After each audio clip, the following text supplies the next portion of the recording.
Welcome in the world of Ayurveda. आयुर्वेदाच्या या सुंदर विश्वामध्ये आपल्या सर्वांचं हार्दिक स्वागत. आज आपण एक महत्त्वाचा खूप IMP असा कल्प पाहणार आहोत. त्या कल्पाचं नाव आहे च्यवनप्राश. आज आपण च्यवनप्राशविषयी माहिती पाहणार आहोत. च्यवनप्राशचे घटकद्रव्य, च्यवनप्राशची रोगग्नता, च्यवनप्राश कोणत्या व्याधीमध्ये वापरला जातो हे सर्व आपण पाहणार आहोत. सर्वात प्रथम च्यवनप्राशला च्यवनप्राश हेच नाव का मिळालं?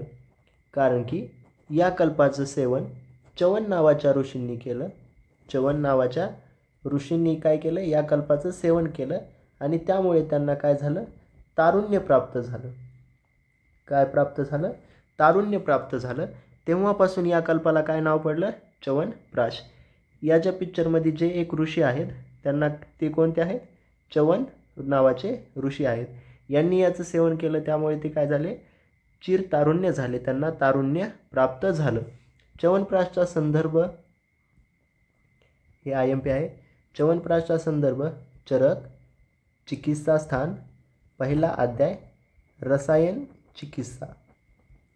रसायन चिकित्सा यामध्ये च्यवनप्राशविषयी संदर्भ आला आहे किंवा च्यवनप्राशची माहिती आलेली आहे. चला तर मग या च्यवनप्राशचे आपण कंटेंट पाहूया. च्यवनप्राशमध्ये एकूण 36च्या आसपास कंटेंट आहेत किंवा 36च्या आसपास घटकद्रव्य आहेत. ते कोणकोणते? आपण अगोदर श्लोक पाहूया, त्यानंतर ते लक्षात कसे ठेवायचे ते पाहूया. बिल्व, अग्निमंथ, शोनाक, काश्मर्य, पाटला, बला, चतुष्पर्णी, पिपली, शवद्रष्टा, बृहतीद्वय, शृंगी, तामलकी, द्राक्षा, जीवती, पुष्कर, अगरू, अभया, अमृता, रिद्धी, जीवक, ऋषभक, षट्टी, मुस्ता, पुनर्नवा, मेधा, एल्ला, चंदन, उत्पल, विदारी, वृक्षमुलानी, काकोली, काकनासिका हे काय आहेत? च्यवनप्राशचे कंटेंट.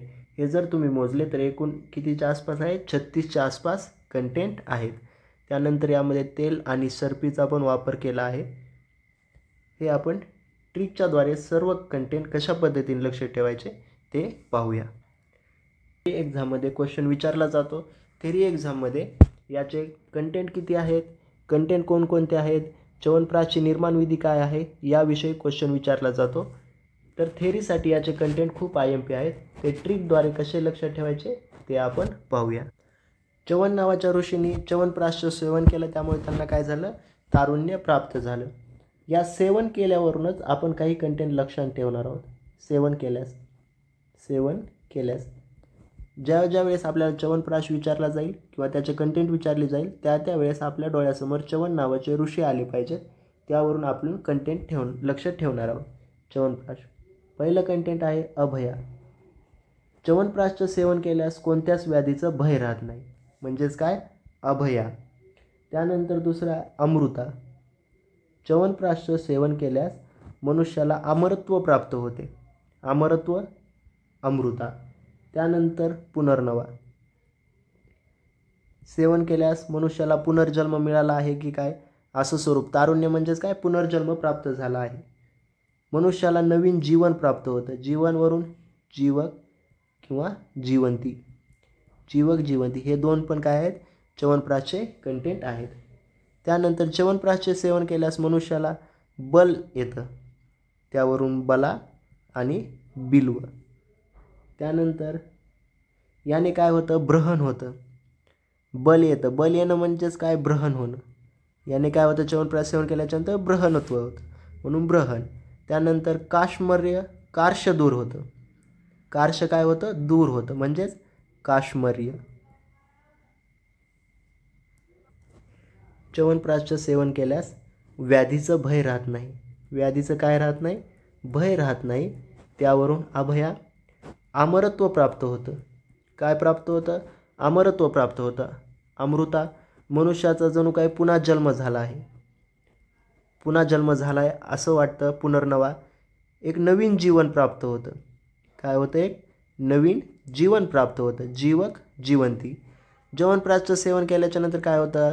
आपल्या शरीराचं ब्रहण होतं. एक वेगळ्याच प्रकारचं बल आलं आहे असं वाटतं. यावरून बलवरून बला, बिल्व, ब्रहण. ब्रहण होणं म्हणजेच काय? कार्श दूर होणं म्हणजेच काय? काश्मर्य. कार्श काय होणं? दूर होणं म्हणजेच काश्मरीय. त्यानंतर आता च्यवनप्राशचं सेवन केल्याच्या नंतर मनुष्याला बल आला आहे, पुनर्जन्म झाला आहे, कार्श दूर आहे. त्यामुळे मनुष्य काय करतो? पुष्कळ काम करू शकतो. काय करू शकतो? पुष्कळ काम करू शकतो. म्हणजे खूप जास्त प्रमाणामध्ये काम करू शकतो. पुष्कळ काम करू शकतो. काय करू शकतो? पुष्कळ काम करू शकतो. यावरून काय? पुष्कळ काम करू शकतो. त्यानंतर हे कोण आहेत? च्यवन नावाचे ऋषी आहेत. च्यवन नावाचे कोण आहेत?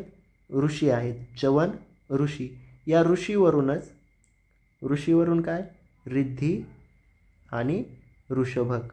रिद्धी आणि ऋषभक. रिद्धी आणि काय? ऋषभक. च्यवन नावाचे कोण आहेत? ऋषी आहेत. बरोबर आहे. च्यवनप्राश कुणी सेवन केला होता? च्यवन नावाच्या ऋषींनी. ऋषीवरून रिद्धी आणि ऋषभक. रिद्धी आणि ऋषभक. अशा पद्धतीने आपण किती कंटेंट लक्षात ठेवले? अभया म्हणजेच कोणत्याच व्याधीचं भय राहत नाही. अमरत्व प्राप्त होतं. पुनर्नवा, पुनर्जन्म झाला आहे असं वाटतं. याने एक वेगळंच जीवन निर्माण होतं किंवा प्राप्त होतं. जीवक जीवंती, एक वेगळ्याच प्रकारचं बल उत्पन्न होतं. च्यवनप्राशनं काय होतं? माणसाचं बल उत्पन्न होतं. बला, बिल्व आणि बृहती. कार्श दूर होतं. काश्मरीय. बल आल्याने काय करतो माणूस? पुष्कळ काम करू शकतो. म्हणजेच पुष्कर. आणि च्यवन नावाचे कोण आहेत? ऋषी आहेत. ऋषीवरून रिद्धी आणि ऋषभक. आता च्यवनप्राश नावाचे ऋषी आहेत. अगोदरच्या काळी ऋषी काय? आपल्याला माहितीच आहे. पूर्वीच्या काळी काय करायचे ऋषी? आपली उपजीविका भागवण्यासाठी भिक्षा मागायचे. बरोबर आहे. मग हे आपले च्यवन नावाचे ऋषी काय करतात? भिक्षा मागण्यासाठी जाताना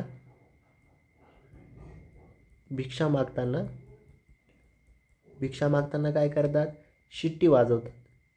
काय करतात? शिट्टी वाजवतात. आणि काय म्हणतात? शिट्टी वाजवतात आणि म्हणतात की काका दादा पाटील, काका दादा पाटील, घृत द्या म्हणजेच तेल द्या, तूप द्या. तेल द्या, तूप द्या. काय म्हणतात? आपले च्यवन नावाचे ऋषी भिक्षा मागताना गेले की शिट्टी वाजवतात. दारासमोर गेले की शिट्टी वाजवतात आणि काय म्हणतात? काका दादा पाटील, आम्हाला तेल द्या, तूप द्या. या शिट्टीवरून शट्टी, काकावरून काकोली, दादा द्रांक्षा प्लस विदारी दारी. त्यानंतर पाटीलवरून पिपली. पाटीलवरून काय? पिपली. घृत म्हणजेच घृत, तेल द्या. आपले च्यवन नावाचे ऋषी भिक्षा मागायला गेले काय करतात? पहिल्यांदा शिट्टी वाजवतात आणि काय म्हणतात? काका दादा पाटील, तेल द्या, तूप द्या. शिट्टीवरून शट्टी, वाजवतात वरून एक आहे वासा. काय? वासा म्हणजेच वृक्षमूल. शिट्टी वाजवतात. काकावरून काकोली, दादा द्रांक्षा प्लस विदारी. विदारी कसं? इथं दा आहे, दारी. बरोबर आहे. विदारी. द्रांक्षा विदारी. पाटील पिपली. घृत तेल द्या. घृत तेल. तर राहिलेले कसे लक्षात ठेवायचे ते आपण पाहूया. आपले हे कोण आहेत? च्यवन नावाचे ऋषी आहेत. च्यवन ऋषी. बरोबर आहे. च्यवन ऋषी. मग हे काय आहे? देवताचं स्वरूप आहेत. कसे आहे ती?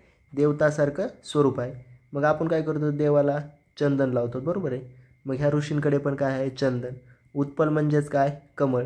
ह्या ऋषींना पण आपण काय देतो? चंदन देतो. उत्पल म्हणजेच कमळ देतो. बरोबर आहे. चंदन देतो. उत्पल म्हणजेच कमळ देतो. आणि हे काय आहेत? आपले गुरु आहेत. कोण आहेत हे ऋषी? आपले गुरु आहेत. गुरु म्हणजेच काय? अगुरु. गुरुवरून काय लक्षात ठेवायचं? अगुरु. आणि आता यातील सर्वात महत्त्वाचं कंटेंट, च्यवनप्राशचं सगळ्यात महत्त्वाचं कंटेंट आपल्या सर्वांना माहीत आहे. काय आहे? आमलकी. काय आहे? आमलकी. आमलकी पण आहे आणि त्याचा भाऊ तामलकी पण आहे. आमलकी तामलकी, आमलकीचा भाऊ तामलकी, आमलकी पण आहे तामलकी पण आहे. आणि चतुष्पर्णी, चतुपर्णी, चतुर्पर्णीमध्ये माषपर्णी, पृष्णीपर्णी, पृष्णीपर्णी अशा काय चतुष्पर्णी. अशा पद्धतीने हे काय आहेत च्यवनप्राशचे कंटेंट. च्यवन नावाचे ऋषी भिक्षा मागताना काय करतात, शिट्टी वाजवतात आणि काका दादा पाटील तेल द्या तूप द्या म्हणतात. शिट्टीवरून शेट्टी, वाजवतात वरून वावरून वासा, काकावरून काकोली, द्राक्षावरून द्राक्षा विदारी. त्याच पद्धतीने ह्या दावरून एक अजून आहे, दावरून मेधा, दावरून काय मेधा, मेधा द्राक्षा विदारी दावरून. पाटील पिपली, तेल द्या तूप द्या, तुपावरून घृत, तेलावरून तेल. आणि च्यवन नावाचे ऋषी आहेत, म्हणजेच काय एक देवताचं स्वरूप आहे, म्हणून आपण काय करतो त्यांना चंदन देतो, उत्पल देतो. आणि ते काय आहेत आपले गुरु आहेत, गुरुवरून आगुरू. आणि च्यवनप्राशचा कंटेंट आपल्या सर्वात IMP कंटेंट सर्वांना माहीत असणारं काय आमलकी. पण एकटा आमलकी आहे का, नाही, त्याच्यासोबत त्याचा भाऊ तामलकी पण आहे. आणि चतुष्पर्णी हे काय आहेत च्यवनप्राशचे कंटेंट. यामध्ये आमलकी एकूण 500 आमलकीचा वापर केला जातो. किती आमलकी, 500 आमलकी. त्यानंतर प्रक्षेप द्रव्य, प्रक्षेप द्रव्य, प्रक्षेप द्रव्य म्हणून मध आहे, मधाचं प्रमाण 6 पल आहे. त्यानंतर तुंगशिरी, काय तुंगशिरी किती 4 पल, 4 पल. त्यानंतर पिपली, नंतर पिपली 2 पल. त्यानंतर त्वक, येल्ला, तेजपत्र आणि नागकेशर, तेजपत्र नागकेशर हे किती प्रत्येकी 1 पल, प्रत्येकी 1 पल. लक्षात कसं ठेवायचं ते आपण पाहूया. लक्षात ठेवण्यासाठी मी, तू, शिरा, पी, मी, तू, शिरा, पी. मी वरून मध, तू वरून तुंगशिरी, तुंगशिरी तू शिरा, पी वरून पिपली. लक्षात ठेवण्यासाठी पहिल्यांदा मी 6 पल, तुंगशीर 4 पल, पिपली 2 पल. 2 हे काय झालं आहे कमी झालं आहे. 6 - 2 बरोबर 4, 4 - 2 बरोबर 2. आणि त्वक, येल्ला, तेजपत्र, नागकेशर प्रत्येकी 1 पल. च्यवनप्राशची फलश्रुती पाहूया. फलश्रुती काय आहे च्यवनप्राशची फलश्रुती. सर्वात महत्त्वाची फलश्रुती शीन शतानाम. हा श्लोक विचारला जातो आपल्याला. MCQ एक्झाममध्ये विचारतात की शीन शतानाम वृद्धानाम बालानामच्या अंगवर्धनम, बालानामचं अंगवर्धनम. हा श्लोक कोणाविषयी आहे, हा श्लोक कशाविषयी आहे तर च्यवनप्राशविषयी आहे. हा PGच्या एक्झाममध्ये MCQ एक्झाममध्ये खूप वेळेस विचारलेला क्वेश्चन आहे आणि सर्वात फेमस क्वेश्चन आहे. शीन शतानाम वृद्धानाम बालानामचं अंगवर्धनम. त्यानंतर मूत्र आणि शुक्रस्थानगत जर व्याधी असतील किंवा दोष असतील तर कशाचा वापर केला जातो, हा पण PGच्या एक्झाममध्ये खूप वेळेस विचारलेला VVIMP क्वेश्चन आहे. तर याचा आन्सर आहे च्यवनप्राश, च्यवनप्राश.